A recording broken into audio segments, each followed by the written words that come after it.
आज आहे ओसा आणि ओसा मी इकडे भोपाळमध्ये करणार आहे. त्याआधी आमची सकाळची जी कामं होती ती करून घेतली. सगळ्यात आधी आम्ही महादेवाचं दर्शन घेतलं होतं. त्याच्यानंतर आमची 1-2 कामं होती बाहेर ती करून घेतली आणि मस्त कॉफी प्यायलो आणि मग घरी आलो. बरं, ही जी ओशाची पूर्ण तयारी होती ही मी आदल्या दिवशी केली होती, कारण दुसऱ्या दिवशी थोडीशी मला जास्त कामं होती, त्याच्यामुळे मला वेळ मिळणार नव्हता आणि थोडंसं मला इथे सगळं ओशाचं वगैरे एकटीलाच करायचं होतं, त्याच्यामुळे थोडासा टाईम पण कमी पडतो. त्याच्यामुळे म्हटलं टाईमच्या आधी व्यवस्थित व्हावं म्हणून मी आधी पूर्ण व्यवस्थित सगळी सुपं वगैरे भरून घेतली. त्याच्यानंतर मी रेडी झाले आणि म्हटलं मग आता ओसून घेऊया. बरं, मी इथे आधी घरच्या देवाला आमच्या, त्याच्यानंतर गणपती बाप्पाला आणि मग तुळशीला असं ओवाळणार आहे. बरं, ओसा ही ना कोकणातली पद्धत आहे. त्या साईडचे जे लोक असतील त्यांना सगळ्यांना माहिती आहे. आणि ज्यावेळेस गौरी येतात आणि दुसऱ्या दिवशी गौरींना ओवाळतात. इथे गौरी नाही आहेत, म्हणजेच आमच्या बाजूला आहेत आणि सोसायटीमध्ये अजून एक ठिकाणी आहेत, पण मी गणपती बाप्पाला ओवाळणार आहे.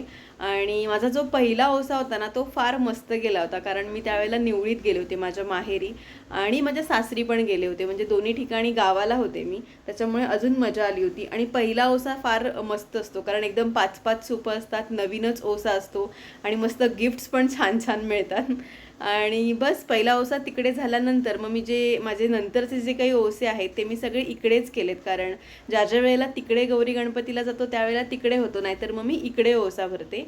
आणि इथे मी बाबांना सांगत होते की मी खाली जाऊन येते, सो मी इथे खाली आले आणि जो आमचा सोसायटीचा बाप्पा आहे मी त्याला आधी ओसून घेते. आणि तुम्ही बघू शकता इथे कोणीच ओसा वगैरे असं काही करत नाही, कारण कोणी त्या साईडचं आहेच नाहीत. 1-2 फॅमिलीज आहेत, पण त्या पहिल्यापासून भोपाळ किंवा मध्य प्रदेशमध्ये राहिल्यामुळे त्यांना या पद्धती काही माहीत नाही आहेत.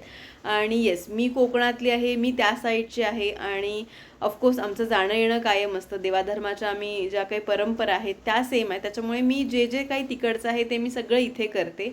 आणि ओसून झाल्यानंतर आता मी घरी जाते त्याच्यानंतर, कारण तुळशीला पण मला ओसायचं आहे. आणि इथे ना मधल्या टाईममध्ये एकदम मस्त बाप्पांना एक विश्रांतीचा टाईम देतात, त्याच्यामुळे मी तो पडदा वगैरे सगळं बंद करून घेतला आहे आणि आता मग घरी जाते.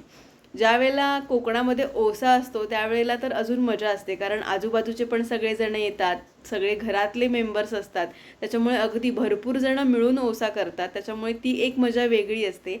आणि त्या दिवशी मस्त चिकन वड्यांचा बेत असतो, ऑफकोर्स जर वार असेल तर. आणि इथे आज काही होणार नाही आहे कारण वार नव्हता. आणि नंतर मग मी यांना आणि बाबांना दोघांना पण ओसा दिला, नमस्कार केला आणि असा माझा ओसा झाला.